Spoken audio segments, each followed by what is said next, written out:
Boa noite! O Fala Goiânia está no ar com as notícias que impactam o seu dia a dia e o que foi destaque na terça-feira na capital goiana. Depois de anos de reclamação dos usuários do transporte público, a reforma do terminal Praça da Bíblia começou. Mas será que eles estão satisfeitos com as mudanças temporárias? E ainda, reportagem especial sobre o que dizem os especialistas, empresários e trabalhadores a respeito da polêmica escala 6x1. Você também vai entender o impacto da falta de água no Cerrado e as iniciativas para tentar mitigar este problema. Tudo isso e muito mais agora no Fala Goiânia.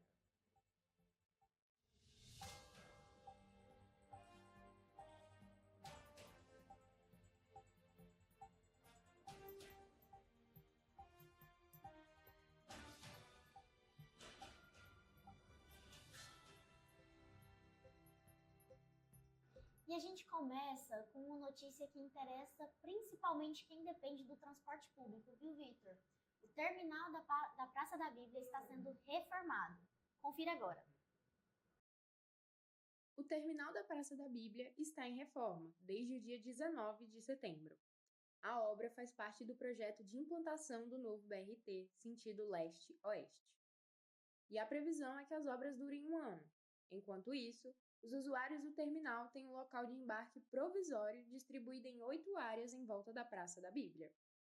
A estrutura temporária integra todas as linhas que haviam no terminal. E em alguns pontos, os passageiros precisam entrar pela porta da frente e em outros precisam pagar outra passagem antes de entrar no ponto. A RMTC recomenda adquirir o bilhete único, que permite utilizar apenas uma passagem em mais de uma linha dentro de um período de 2 horas e meia. E para os estudantes, o mesmo recurso está funcionando no passe livre estudantil. Além disso, para utilizar a linha do eixo, é recomendado usar a estação Bandeirantes ou a linha especial gratuita, que liga a Praça da Bíblia à estação Universitária. Ambas as opções são na Avenida Anhanguera. Além do terminal Praça da Bíblia, outros terminais e estações de ônibus estão em reforma, como o Praça A, o Padre Pelágio e outras 10 estações do eixo Anhanguera. Você vai ver agora uma discussão sobre a jornada de trabalho 6x1, que, olha, Luara, tem gerado debate entre trabalhadores e empregados. Vamos entender o que está por trás e quais os impactos da jornada para os trabalhadores? Confira agora na reportagem. A proposta de emenda à Constituição, que propõe o fim da escala 6x1, em que o empregado trabalha 6 dias e folga 1, foi articulado pela deputada federal Érica Hilton, do partido PSOL, no começo de novembro. Além de extinguir essa escala de trabalho, a emenda ainda propõe a redução da jornada máxima de 44 para 36 horas semanais e a adoção da escala 4x3, em que o empregado trabalha 4 dias e folga 3. A PEC surgiu devido a demandas e reivindicações de trabalhadores através da petição pública online do movimento Vida Além do Trabalho, que hoje conta com quase 800 mil assinaturas. No dia 15 de novembro, inúmeras capitais ao redor do país fizeram protestos a favor do fim da escala 6x1, fomentando o debate sobre a valorização do descanso. Fabrício Rosa, vereador por Goiânia, explica o que motivou a manifestação. Bem, vários movimentos sociais, sindicatos, partidos políticos se uniram para fazer esse grande evento. Esse é o primeiro de muitos que virão.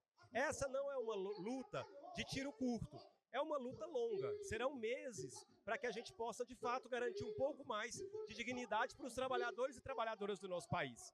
As pessoas trabalham 6 dias e chegam no domingo e não sabem o que fazer. Se vão estudar, se vão fazer um trabalho da faculdade, se vão organizar a casa, se vão cuidar dos filhos. Enfim, é desesperador essa forma que nós vivemos. As pessoas estão adoecidas, com vários sofrimentos mentais e emocionais, uma sociedade que bate recorde de burnout. Então, para enfrentar tudo isso, é preciso de fato que as pessoas tenham mais dignidade. Vários países já há uma escala mais digna, onde as pessoas trabalham 5 dias e folgam 2, ou trabalham até mesmo 4 dias e folgam 3. É possível sim nós só pesarmos, fazermos uma economia que funcione e ao mesmo tempo que as pessoas tenham uma carga horária mais justa e mais digna. Pedro Henrique Evangelista, especialista em economia social do trabalho, analisa o atual cenário das discussões e quais serão os impactos sentidos caso a PEC se torne uma lei. Obviamente é uma discussão bastante controversa, porque há posições muito distintas, defesas muito distintas, tanto da classe trabalhadora, das entidades que defendem os direitos da classe trabalhadora, quanto das entidades patronais. As entidades patronais defendendo que isso poderia causar prejuízos, especialmente do ponto de vista da produtividade dos custos, né, pensando que o trabalho é um custo, e o conjunto de elementos apontados pelas entidades que representam os direitos dos trabalhadores, apontando que, bom, há não só uma questão vinculada à saúde do trabalho, mas também uma demanda de algum tipo civilizatório, né? Então, o que acontece? O trabalhador ele trabalha 6 dias na semana, de segunda a sábado, mas quando ele vai para casa, ele sempre está conectado à sua empresa, ao seu patrão, né, ou à sua equipe, pelos celulares, computadores, pelas redes, recentemente por sistemas individuais, próprios, né, que são criados pelas empresas. Então, além do trabalhador trabalhar, né, de segunda a sábado, nos seus tempos de descanso, ele continua trabalhando porque ele continua, através dessas novas tecnologias da informação, conectados à empresa, conectados ao seu trabalho. A outra questão é que nem sempre o trabalhador consegue descansar no seu dia de descanso, né? Porque o trabalhador ele é um indivíduo social, então ele tem uma série de outras atividades, né? Então ele tem que resolver problemas pessoais, ele tem que cuidar da casa, tem um impacto muito maior sobre as mulheres, né, que geralmente são as que assumem as responsabilidades domésticas. Então nem sempre o trabalhador ele tem a oportunidade de trabalhar, de descansar, desculpa, no momento de é possível sim que isso reflita no aumento dos custos. Por quê? Você vai substituir uma escala 6 por 1 por uma escala 3 por 4, isso quer dizer que o trabalhador que antes trabalhava 6 dias, ele vai trabalhar só 4 dias. Isso quer dizer que nos outros 2 dias, um outro trabalhador vai precisar ser contratado. Então, isso pode, em algum nível, ter algum tipo de custo, tanto, né, pensando numa elevação do custo pela necessidade de contratar o trabalhador, quanto também pelos próprios custos trabalhistas, caso esses trabalhadores sejam contratados dentro da legislação trabalhista, né, com carteira assinada, com todo o pagamento de impostos. A substituição da escala 6 por um outro tipo de escala, com menos dias de trabalho ao longo da semana, ele pode ser um elemento que ajuda a resolver o problema do desemprego. Exatamente pelo que eu disse anteriormente, né? Se o trabalhador que antes trabalhava 6 dias passa a trabalhar 4 dias, um outro trabalhador vai precisar ser contratado para substituí-lo. É claro que a gente não pode esperar que isso seja a solução do problema do desemprego no Brasil, né? Para os países que já adotam escalas diferentes da escala 6 por 1, é que todos esses setores eles passaram a operar com maior nível de produtividade. E por que isso? Porque é uma coisa que às vezes a gente não para pensar, mas o trabalhador, para trabalhar bem, precisa estar descansado. Então, o trabalhador que descansa 3 dias, ele tem outras condições de realizar o trabalho quando a gente compara ele com um trabalhador que descansa só um dia na semana. Então, o que pode ocasionalmente acontecer é que esse trabalhador que descansa 3 dias, em 4 dias consegue, né, ocasionalmente ser mais produtivo que um trabalhador que trabalha 6 dias e descansa 1. Então a gente tem esse outro lado da moeda, que é o lado que pode ampliar os custos da empresa. Então a empresa pode ter um aumento de custos, mas ela pode ter também um aumento de produtividade, que vai trazer ganhos para a empresa. Então esse é um elemento que precisa ser monitorado para ver como que ele vai ocorrer na realidade, né? Fernanda Luz, estudante de 26 anos que trabalha na escala 6 por 1 há cerca de 2 anos e meio, conta quais são os principais impactos dessa escala na sua vida. Hoje eu sou líder de cosméticos em uma grande varejista do país e eu cuido de uma das 20 maiores operações do país também. Eu gosto muito do que eu faço, eu gosto muito de cuidar das pessoas, eu gosto muito de trabalhar com cosméticos, mas eu não gosto de sentir que a minha vida está sendo sugada e que eu estou sendo constantemente explorada. Eu não tenho tempo para meus gatos, basicamente o afeto, a convivência fica por conta da minha mãe. Não tenho tempo para o meu namorado, não tenho tempo para minha família, não tenho tempo para meus amigos, mas eu acho que o maior impacto que a escala 6 por 1 causa na minha vida é a angústia de saber que a coisa mais importante que eu tenho e que eu nunca vou conseguir recuperar, que é o meu tempo de vida, ele está sendo dedicado a uma empresa. E eu não acredito em reencarnação, então eu não acredito que eu vá ter outra oportunidade de viver essa vida que eu estou vivendo. E às vezes, quando eu tô lá dentro, o que eu sinto é exatamente isso, que a minha vida está sendo sugada por uma empresa que não vale nada para mim. Minha rotina ela é bem caótica. Eu acordo às 6h20 da manhã para ir para a faculdade, saio de lá 11h40, aí eu vou para casa. Quando eu vou para casa, eu cuido das minhas obrigações lá, cuido dos meus gatos, cuido da minha vida. Depois eu entro no trabalho 2 horas. Nos finais de semana eu entro 1 hora e saio de lá por volta de 11, 11h30. Aí eu chego em casa à meia-noite, vou dormir 1 hora da manhã e no outro dia começa tudo de novo. Gente, hoje eu tenho 12 horas de descanso ao longo da semana, porque a minha folga é quarta-feira. Quarta-feira eu tenho aula de manhã e o que me resta é de meio-dia à meia-noite para eu viver a minha vida. Então, 3 dias seria mais do que o triplo do que eu tenho hoje. Faria completa diferença na minha vida, sem sombra de dúvidas. Certeza. Eu acredito que se a gente não consegue ter tempo para a gente ter acesso aos espaços públicos, consequentemente, a gente não consegue ter criticidade para cobrar o poder público. Como eu, Fernanda, vou cobrar o poder público em relação, por exemplo, a esse parque em que eu me encontro agora, se eu simplesmente não tenho tempo para vir aqui. E o meu trabalho é aqui do lado, mas eu passo 9, 10, 11 horas do meu dia dentro do meu trabalho. Então é impossível eu perceber de forma crítica uma realidade na qual eu não estou inserida, porque o único lugar em que eu estou inserida hoje é dentro do meu trabalho. Eu acho que passou da hora das mudanças acontecerem. Eu vejo isso dentro do meu ambiente de trabalho, porque as pessoas que são mais jovens do que eu lá dentro, elas não ficam, elas faltam, elas dão atestado, elas trabalham 2 meses, pedem conta e vão para outros lugares. E eu não entendo isso como o que os mais velhos colocam como, eu não querem trabalhar. Eles não querem trabalhar. A gente não acha gente para trabalhar porque eles não querem. Não é que eles não querem trabalhar, eles não querem trabalhar nessas condições. E se as empresas não se ajustarem, se as empresas não entenderem o que essa nova geração está pedindo, quais são as demandas dessa geração, o que a gente vai continuar tendo é isso. São trabalhadores que não ficam, que dão atestado, e com toda razão, porque eles não querem mais ser explorados. Então, eu super entendo essas demandas. A PEC, que precisava de no mínimo 171 assinaturas para ser protocolada na Câmara dos Deputados, apresentou 206 no dia 13 de novembro. Porém, sua protocolização e apresentação é apenas o início de um longo processo. A PEC ainda deve ser debatida na Comissão de Constituição, Justiça e Verdade, que irá analisar se ela pode ser admitida e avaliará se ela segue os princípios constitucionais. Caso aprovada, ela segue para uma comissão especial, que pode avaliar o conteúdo do texto, além de propor alterações. Aqui, a PEC tem até 40 sessões do plenário para concluir a votação, mas caso isso não ocorra, o presidente da Câmara poderá votá-la diretamente no plenário com os deputados. Depois da comissão especial, a PEC pode ser votada no plenário, onde deve ter no mínimo 308 votos favoráveis em 2 turnos de votação. Concluída sua análise na Câmara dos Deputados, o texto segue para aprovação no Senado Federal, onde precisará de 49 votos favoráveis no mínimo. Aprovado pelas 2 casas, a PEC pode ser promulgada. E para você que não conseguiu votar nas últimas eleições, atenção, o período para justificar a sua ausência está aberto. Fique atento e garanta a regularidade do seu título de eleitor. Em outubro, milhões de brasileiros foram às urnas para exercer seu direito ao voto. Os locais de votação também receberam eleitores que não conseguiram votar por não se encontrarem próximos do seu domicílio eleitoral. Essas pessoas precisaram preencher um formulário um dia da votação para justificar sua ausência. Quem não conseguiu justificar o voto tem até 60 dias após as eleições para fazer isso.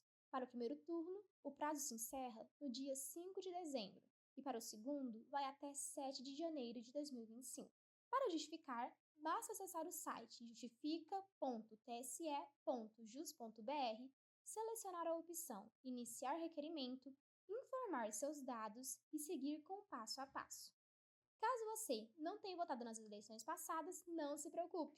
Você ainda tem o direito de participar na próxima. É necessário apenas que você não se esqueça de justificar para que não sofra nenhum risco como multas, barreiras em votar nas eleições seguintes, entre outras consequências para a ausência eleitoral.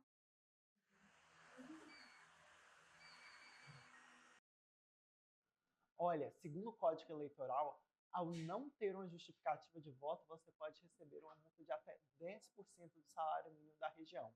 Então, fique atento aos prazos para regularizar o seu título de eleitor. No próximo bloco, reportagem especial sobre a crise hídrica dos Cerrado. Com a diminuição das nascentes e dos rios, especialistas alertam para os riscos no abastecimento de água.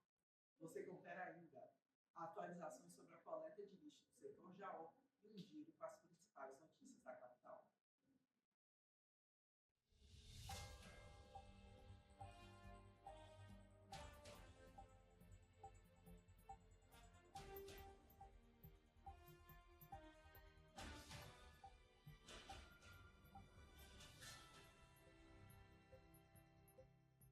E agora, um giro rápido com as principais notícias da capital. A Guarda Civil de Goiânia impede assistência a pessoas em situação de rua. Voluntários da paróquia Santa Edviges não puderam realizar o projeto Banho Solidário, que há 5 anos faz ações de higiene com populações vulneráveis. Prefeitura de Goiânia reserva mais de 2 milhões de reais para os primeiros shows da pecuária, mas não indica fonte dos valores e nem a soma total. A vereadora Ava Santiago aciona o Tribunal de Contas do município para impedir a prorrogação do estado de calamidade financeira, depois dos gastos da prefeitura com os shows da pecuária. O governador Ronaldo Caiado inaugurou nesta terça-feira a sede da Secretaria de Educação do Estado. Anteriormente ocupada na Avenida Anhanguera, o governador disse que a antiga sede não comportava a educação do Estado e que era um muquifo. E falando em educação, a Universidade Federal de Goiás, a UFG, iniciou uma reforma que promete torná-la mais acessível para os estudantes portadores de deficiência. Confira agora. Uma nova iniciativa de acessibilidade está em andamento na UFG.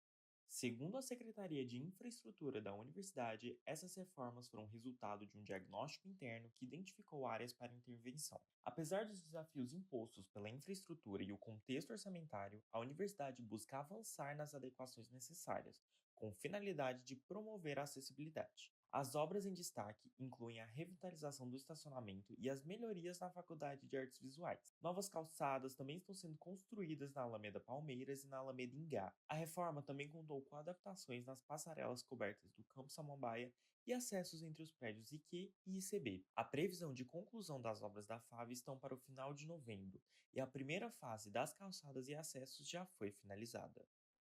Muito importante esse tipo de iniciativa, né, Vitor? Sim, Lara, vamos falar de outra coisa muito importante? Os moradores do setor Jaú reclamam das falhas na coleta de lixo. Mau cheiro e lixo acumulado tem sido uma realidade constante no bairro. Nossas repórteres Lara Paranhos e Ana Beatriz Milhomem foram até lá conferir. Moradores do setor Jaú em Goiânia sofrem com lixo acumulado nas ruas. A demora na coleta tem gerado insatisfação e levantado questionamentos sobre a atuação da Companhia de Urbanização de Goiânia, a Comurg. Aqui no setor está acumulando lixo, a gente já pediu para virem pegar e não vem. E os problemas maiores é que, por ficar muito tempo, os cachorros de rua, pássaros, vêm, abrem o lixo e espalham esse lixo por aí. Então, esse é o problema nosso. A Associação de Moradores do Setor Jaú vem denunciando esta negligência há vários dias, mas até agora não houve nenhuma ação concreta da Comurg para solucionar totalmente o problema, somente promessas. Em nota, a Comurg afirmou que devido às fortes chuvas e ao aumento de resíduos nesse período do ano, vem dificultada a coleta. No entanto, vem trabalhado para normalizar os serviços e melhorar a infraestrutura com novos caminhões previstos em licitações recentes. E muito lixo acumulado. E as pessoas estão jogando, inclusive, nas praças e nos parques para tirar de frente da casa. Ainda com bastante lixo, os cidadãos continuam incomodados com a falta de responsabilidade do poder público. Você já conhece os plantadores de água? O projeto tem como objetivo recuperar as nascentes do Cerrado. Eu fui lá para conferir de perto, confira agora. Segundo a revista Sustainability, o Cerrado é o berço das águas do Brasil, pois é a origem das nascentes de 8 das 12 bacias hidrográficas mais importantes do país. Porém, alguns fatores têm ameaçado esse grande volume de água. Entre eles está o desmatamento. E não é novidade que Goiás está cada vez mais quente. Essa foi a conclusão do estudo realizado pelo Instituto Nacional de Meteorologia. O INMET registrou um aumento da temperatura média anual em relação aos anos de 1962 a 1990 e 1991 a 2020. E nesse mesmo sentido, os goianos já notaram com certeza a diminuição das chuvas aqui no Cerrado, visto que tudo isso está interligado. O geógrafo, professor e doutor em climatologia, Diego Tarley Ferreira Nascimento, comenta brevemente sobre os períodos de escassez de água. Quando temos esse período que falta água, que já é bastante recorrente, nós já sabemos que vamos ter reflexo nesses 3 aspectos de faltar água nas residências, faltar água para a produção de alimentos, também faltar água para a produção de energia elétrica. E quando temos um cenário um pouco mais preocupante em relação de que está havendo ano após ano uma redução dos volumes e da distribuição das chuvas, esses problemas acabam se acentuando cada vez mais. É o que nós estamos percebendo nos dias atuais. E para melhorar os níveis de água do nosso bioma, uma das soluções é plantar árvores. Isso mesmo, o doutor em climatologia Diego explica o motivo pelo qual isso acontece. A gente sempre fala que as árvores elas são os pulmões, né, do planeta, só que também temos que pensar que ela também é o armazenamento, ela é a caixa d'água. Né? A gente chama o cerrado de caixa d'água, mas de fato é a vegetação do cerrado que desempenha esse papel. Porque as raízes das árvores elas permitem que a água que precipita consiga de fato infiltrar e alimentar as reservas subterrâneas. Se nós não temos ali nenhuma vegetação, se o solo está compactado, se ele está tomado por culturas agrícolas ou pastos, essa água vai precipitar e vai escoar, e vai embora. E ela não vai alimentar os lençóis e aquíferos também subterrâneos. Então, a permanência da vegetação é justamente para recarregar esses mananciais subterrâneos que depois vão desaguar nos rios e lagoas também. E é aí que entram as iniciativas que realmente fazem a diferença para o meio ambiente. De maneira sucinta, o professor explica qual é a importância de assegurar os nossos recursos hídricos. Estamos assegurando a permanência de água, de recursos hídricos. Né? Nós estamos percebendo aí um intenso processo de desmatamento, né, de degradação das nascentes, e ao degradar a nascente, nós estamos degradando também a alimentação desses corpos hídricos. Então, nós percebemos que os níveis de água estão cada vez menores, né? Isso o Biomas mapeia em nível nacional, e isso para o Cerrado é uma coisa bem característica. Nossos rios estão cada vez com vazões menores por conta justamente da degradação das nascentes. Então, esse trabalho de revegetação das nascentes, ela acaba assegurando que a nascente ela ali permaneça, ela consiga de fato armazenar água e transferir para o manancial mais próximo. Então, está assegurando os nossos recursos hídricos. Nós estamos hoje no setor Goiânia 2, aqui na capital goiana, acompanhando o trabalho dos plantadores de água e a sua respectiva importância para o ciclo da água aqui no nosso cerrado. A ideia do nome plantadores de água é porque a gente entende que a árvore ela está intimamente ligada com o processo das águas, ou seja, da infiltração da água no solo e posteriormente a saída da água pelos olhos d'água, pelas nascentes, né? Então, a ideia de plantar, a gente não queria colocar o nome de plantadores de árvores, mas sim plantadores de águas. Por quê? Por conta dessa questão, dessa intimidade entre a água e o plantio de água. Sobre os benefícios, Ernesto destaca primeiramente a melhoria na qualidade da água. A primeira vez que a gente fez, né, a gente contratou uma empresa que ela fez a análise da água, e a gente percebeu que falta muito pouco para a qualidade, porque tem a classificação das águas, que diz classe especial até classe 4, que é a pior. A gente estaria entre a classe 1 e a classe 2, ou seja, a gente está com a nascente de uma qualidade muito boa dentro de um ambiente urbano. Você tem ali o bairro ao redor e aquela área verde que não está muito distante da rua, e que mesmo assim você tem uma qualidade de água incrível. Em termos de fauna e de flora, mas principalmente de fauna, a gente percebeu um incremento muito grande de aves no local. Tiago Qualhato é biólogo e explica que os plantadores de água não pensam em ficar parados. As perspectivas para o futuro são animadoras e de cada vez mais crescimento. Está crescendo muito. E uma das nossas propostas, né, das nossas vertentes dentro do Plantadores, é a partir desse ano a gente desenvolver projetos de acessibilidade. Então a gente já está desenvolvendo parcerias com escolas que atendem esses alunos com necessidades específicas, né, em geral, para que essas escolas também tragam esses alunos e eles possam participar e se conscientizar também das ações que nós realizamos nos plantadores. Nossa, muito urgente essa iniciativa, né? Inclusive, lá perto de casa tem uma área recuperada pelo projeto e eu não sabia do que se tratava. Descobri agora nessa reportagem, Lara. Olha, e o Fala Goiânia vai ficando por aqui.